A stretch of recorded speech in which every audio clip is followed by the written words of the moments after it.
I realized I had just been going through the motions. I recently flew to New York to attend an event for a good friend of mine. She was celebrating her 20th anniversary in her medical practice, and I went to help out with the event.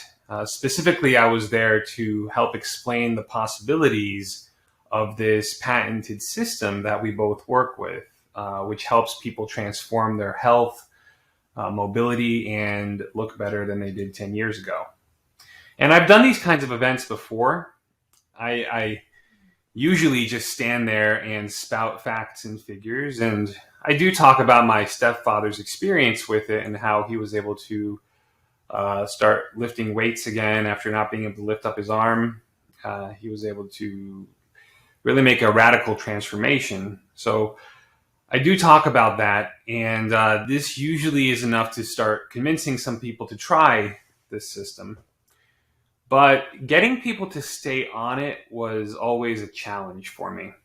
I would tell people, at least give it 3 to 6 months, but people would drop off after like a month or so. And that used to frustrate me because I knew the potential of what this could do for them. And it really was disappointing. And so my go-to reaction was to make them wrong for quitting. Right? In my mind, I was just like, they're wrong. And this helped me justify my frustration. And also it helped me justify my futile attempts to convince them to stay on the system just by using science and facts and figures and all this stuff that really they weren't that interested in, frankly, it turns out. So, and I realized why that was.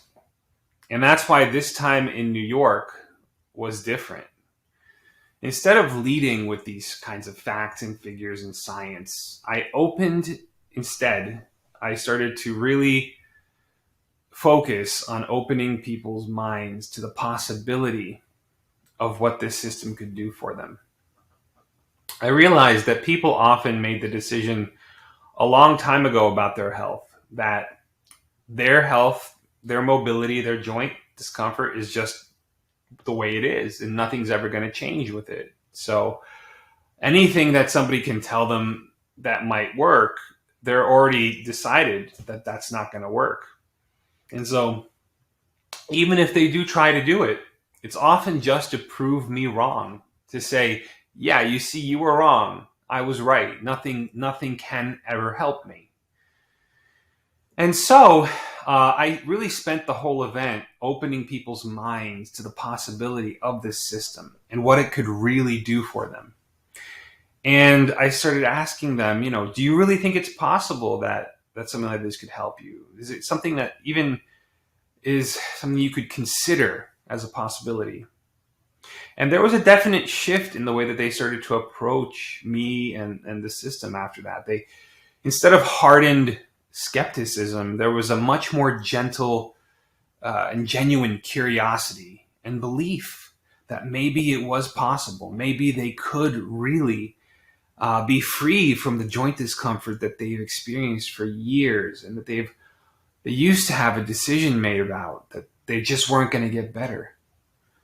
And they started really wondering, well, what if I could actually be free of this discomfort? And I left the event with this feeling that these people now, their minds are actually open, perhaps for the first time in years, to the possibility that their health and mobility can actually improve. So the question I have for you is, do you truly believe that your health can improve? And if you have joint discomfort, are you open to the possibility that one day it could actually disappear, even without surgery? And so if you're open to that possibility, let me know. And if you want to book a time to talk with me about it, the link is near this video. So don't wait for your joint discomfort to get worse simply because you don't believe it's possible for it to resolve without surgery or medication. Book a call with me today and open yourself up to the possibility of radically transforming your health.